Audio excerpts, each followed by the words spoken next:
Hi everyone, my name is Noah Ali, and today I'll be talking about a paradox that's affecting millions of lives. How can a region with so much land and agricultural potential still struggle to feed itself?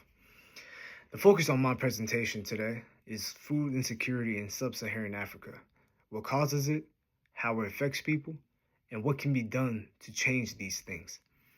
Let's start with basic contradiction. Sub-Saharan Africa has more than 200 million hectares of arable land, some of the most fertile on the planet. Yet in 2023, nearly 1 in 4 people there faced hunger.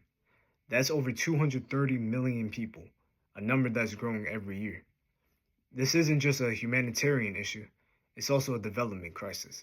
A region that could be an agricultural powerhouse is instead facing chronic food shortages. So what's behind this disconnect? One of the biggest issues is land use. Most farms in sub-Saharan Africa are smallholder farms. Think 1 to 2 hectares. Usually managed by families, these farmers produce food mostly for themselves, not just for sale.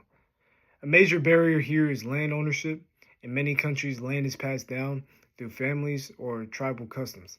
It's not formally registered. So farmers can't use their land as collateral for loans. No loans means no investment, no irrigation systems, no fertilizer, no storage facilities. So while this land exists, it's underutilized, and farmers are stuck in this cycle of subsistence. Another major driver is climate change. Agriculture here depends heavily on rainfall. There's very little irrigation, but rains are now less predictable. Droughts last longer and floods are more intense. For example, in the Horn of Africa, 5 consecutive failed rainy seasons from 2020 to 2023 caused massive crop failures, leaving millions food insecure. Conflict also plays a devastating role in places like Sudan, Ethiopia, and the Democratic Republic of Congo. Ongoing violence forces farmers off their land, disrupts supply chains, and makes it more dangerous to even plant crops.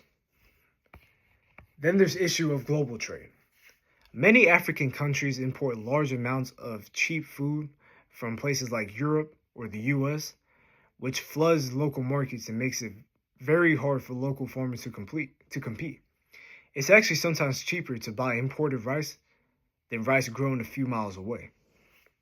On top of that, government support for agriculture is also inconsistent and poorly planned.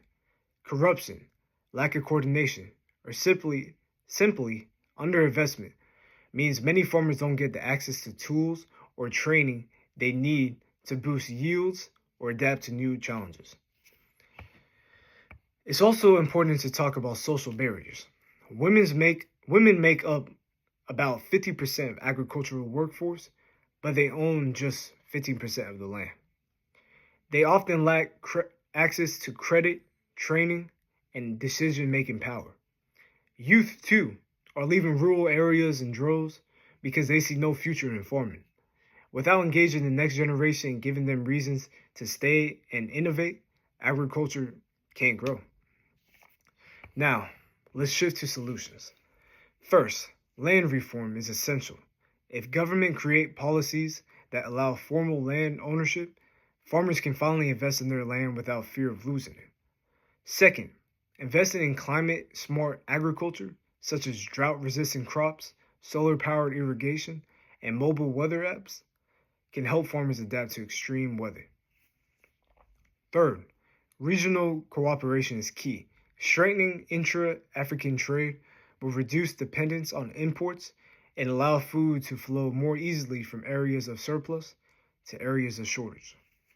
And finally, empowering women and youth through targeted programs, things like microloans, vocational training, and access to markets can unlock enormous productivity and innovation.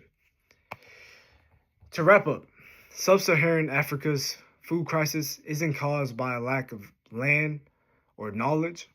It's rooted in inequality, weak infrastructure, climate vulnerability, and underinvestment. But the region is not without hope.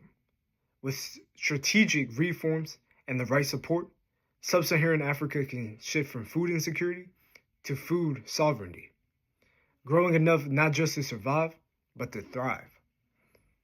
Thank you for listening.